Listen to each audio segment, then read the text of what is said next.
It always starts the same way. One person does something weird to their bike, posts it online, and before you know it, everyone's copying them like it's the new gospel for real riders. But here's the thing, just because a bunch of people on Instagram are doing it doesn't mean it's a good idea. And it definitely doesn't mean it's smart. So today, we're going to be brutally honest about a few things riders really need to stop doing. If you're guilty of any of these, don't worry, we've all been there, but it might be time for a little course correction. Number 1 on the list, stop making your bike look like a fake race bike. Now I get it, MotoGP is incredible. The bikes, the speed, the legends, it's hard not to be inspired. But if you're riding a 250 commuter bike and you've plastered it with racing stickers, fake sponsor logos, and those tacky carbon fiber look-alike wraps you bought off Amazon, it's time to take a step back. No one's being fooled here. Slapping a Monster Energy logo on the side of your bike doesn't suddenly turn you into Valentino Rossi. What it does say is that you care more about looking fast than actually riding well. And trust me, the folks you're trying to impress can tell.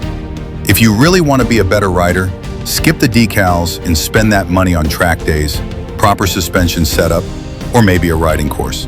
Because no amount of stickers is going to help when you hit a corner too hot and don't know what to do. And here's a little secret. People respect skill, not stickers. Moving on, let's talk about those blacked out tactical movie hero outfits. You've seen them. The jackets covered in straps and zippers, gloves that look like you borrowed them from a SWAT team, and pants with more pockets than you could ever use. At first glance, they look tough, like you're ready to fight crime and ride into battle. But here's the problem. Most of this stuff isn't real protective motorcycle gear. It might look good in a photo, but it won't do a thing for you in a crash. Read the fine print. No safety rating, no abrasion resistance, zero real armor. It's costume gear pretending to be the real thing. I get it, looking good matters. But looking good shouldn't come at the cost of safety. If you like that tactical style, awesome. Just make sure you're buying gear that's been properly tested, with CE-rated padding and abrasion-resistant materials. Because the road won't care how cool your jacket looks when you hit the pavement. All right, trend number 3, and it's one I see way too often, riders removing their mirrors. Look, I get the minimalistic stripped-down look. Cleaner lines, less clutter, sure, it can make your bike look sleeker. But mirrors aren't decorations. They're there because, on public roads, things come up behind you, fast. Distracted drivers, tailgaters, that one dude texting at 60 miles an hour, you need to know what's happening back there. This whole mirrors are for amateurs attitude started with stunt riders and track racers. And you know what? That makes sense on a closed course or stunt lot. There's no traffic behind you to worry about. But out here in the real world, it's reckless. Telling people, I just shoulder check every few seconds, isn't a flex, it's foolish. There are plenty of aftermarket mirror options that look slick without making your bike a death trap. Bar-end mirrors, low-profile styles, or even foldable options for those times you hit the track. Don't let social media convince you to trade safety for style. A crash because you didn't see a car sneaking up on your blind side isn't a good look, no matter how cool your bike appears without mirrors. Next up, tiny, super short brake and clutch levers. Back in the day, if you couldn't get at least 2 or 3 fingers on your levers, riders would look at you like you were crazy. Now, people are intentionally cutting that length down because some influencer with a race prep bike did it. Here's the thing, those ultra-short levers might be fine for pro racers who know how to modulate pressure with 1 or 2 fingers while moving at 180 miles an hour. For the rest of us, it's just unnecessary hand strain and reduced control. Most street bikes, especially older models or entry-level machines, don't have feather-like clutch pulls. You need leverage. And when you hack those levers down, you're not making your bike race-ready. You're making it harder to ride, especially in stop-and-go traffic when your hand's cramping up after 5 minutes. And let's not even talk about the cheap, no-name levers you find for $20 online that feel like they'll snap if you sneeze too hard. If you're upgrading your controls, invest in quality, adjustable levers from trusted brands. Get something that improves feel and comfort, not something that turns your daily ride into a hand workout from hell. All right, on to another one. Ridiculously wide rear tires. At some point, someone decided that if a 180 section rear tire is good, a 240 must be better. Here's the reality. Unless your bike is built for it, stuffing a huge rear tire on there just for looks is a terrible idea. It messes with your handling, makes turning harder, and changes how the bike leans. You'll actually lose grip in greasier corner because the tire isn't designed to flex and contact the road properly on a bike it wasn't made for. You're basically trading control for a tire profile that makes Instagram followers think you're fast. Newsflash, nobody's impressed when your chicken strips are 3 inches wide because you can't lean the bike over anymore. All right, let's tackle one that really bugs me, the untouched tire edge flex. You've probably met that rider, the one proudly pointing out how the sides of their tires are untouched, perfectly shiny and unworn, like it's some kind of badge of honor. Yeah, man, I don't lean, I ride safe. Listen, not leaning isn't safe, it's clueless. Leaning your bike is a fundamental part of riding. It's not just for sport bike heroes carving canyons, it's for staying alive. When a car drifts into your lane or a tight corner sneaks up on you, knowing how to lean smoothly and confidently could literally save your skin. If the only part of your tire that ever touches the road is the center, you're not riding safely. You're setting yourself up for a nasty surprise when you have to turn sharply one day. And guess what? That untouched edge you've been so proud of, it gets cold, slick, and unpredictable. So when you suddenly need it, it won't be there for you. Look, this isn't about dragging knees or showing off lean angles. It's about having control.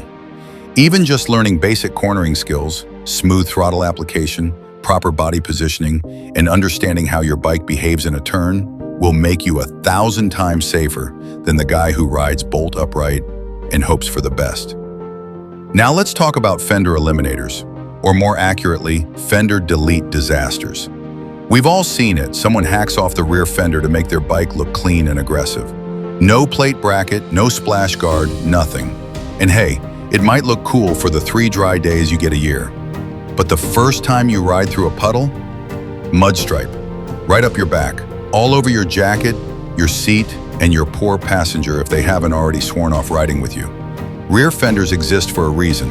They protect you, your bike, and anyone riding behind you from road grime, water, and debris. And let's not forget, in most places, it's illegal to ride without a properly mounted license plate light and some sort of splash protection. Now, are there good Fender Eliminator kits out there? Absolutely. Clean, well-designed setups that relocate your plate and light properly while keeping a minimal splash guard in place. But zip tie jobs, DIY hacksaws, and dangling plates at weird angles, you're just asking to get pulled over and have a miserable, wet ride. Next up, high beams. All the time. Some riders think riding with their high beams on constantly makes them more visible to drivers. If they can't see me with my regular headlight, maybe this blinding sun ray will get their attention. Bad idea. High beams aren't designed to make you more visible to oncoming traffic. They're meant for seeing farther down the road when there's no one else around. During the day, you might not notice, but at night or in early morning traffic, you're blinding drivers, irritating other riders, and creating a hazard. You want to be seen? Wear high contrast gear, use a headlight modulator if it's legal where you ride, and most importantly, move in traffic. Motion is what catches people's attention, not burning out their retinas with your high beam. Okay, now let's get into one of my favorite little tragedies. Those ultra-cheap $24 lever kits you see plastered all over eBay and sketchy marketplaces. I get it. You spent a fortune on your bike, and the idea of getting adjustable brake and clutch levers for under 30 bucks seems like a steal. And hey, they look decent in the pictures. But let me hit you with some reality. Those bargain bin levers are about as reliable as a chocolate teapot. What people forget is that your brake and clutch levers are 2 of the most important parts on your bike. They control your stopping power and your connection to the engine. You don't want those snapping off because you accidentally leaned your bike against a wall too hard. Or worse, having them bend or stick mid-ride because the machining tolerances were garbage. And before someone says, "I've had mine for a year and they're fine," cool, you've been lucky. It's a gamble. And when it comes to motorcycle controls, you don't want to gamble. Spend a little extra for quality parts from trusted brands that won't leave you stranded or, even worse, cause a crash. All right, now for one that separates the real riders from the posers, maintenance deniers. You know the type. They brag about how their bike's been running perfectly, even though they haven't checked the chain tension, valve clearance, or brake fluid since they bought it 2 years ago. If it ain't broke, don't fix it, right? Wrong. Modern motorcycles are tough, no doubt. They can take a fair amount of neglect, but that doesn't mean you should treat basic upkeep like it's optional.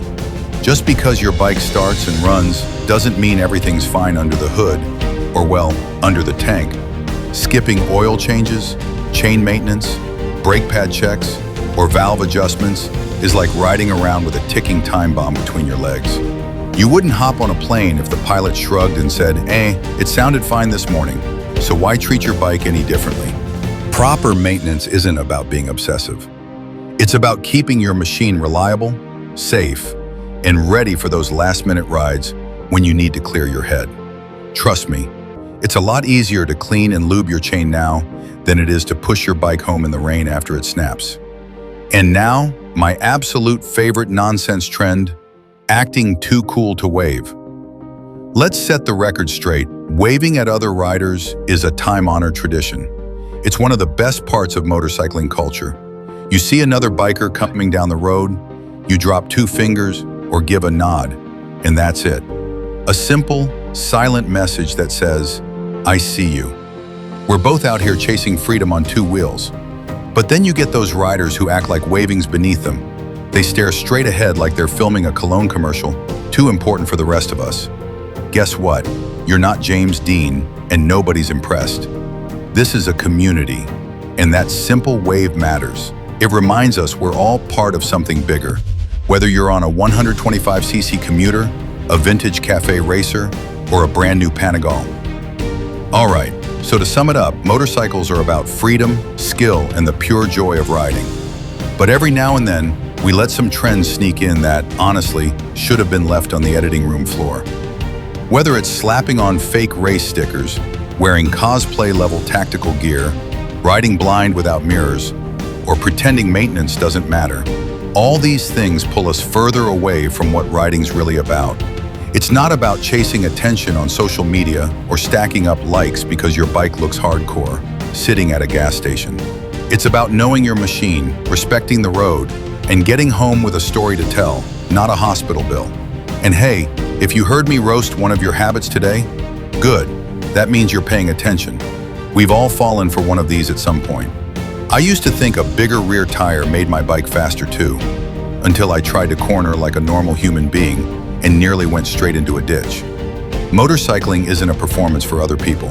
It's a conversation between you, your bike, and the road. The better you listen to it, the better a rider you'll become. So ditch the gimmicks, wear real gear, maintain your machine, and for the love of 2 wheels, wave back. Now before you go, I want to hear from you. Drop a comment below and tell me, what's the dumbest thing you've ever seen another rider do? Or better yet, what embarrassing trend did you fall for before you realized it wasn't as cool as you thought? Don't leave me hanging, we've all got stories. And hey, if you enjoyed this little truth bomb session, smash that like button, subscribe if you haven't already, and tap the bell so you don't miss the next video. I've got a ton more real-world riding advice, gear reviews, and a few spicy takes coming your way.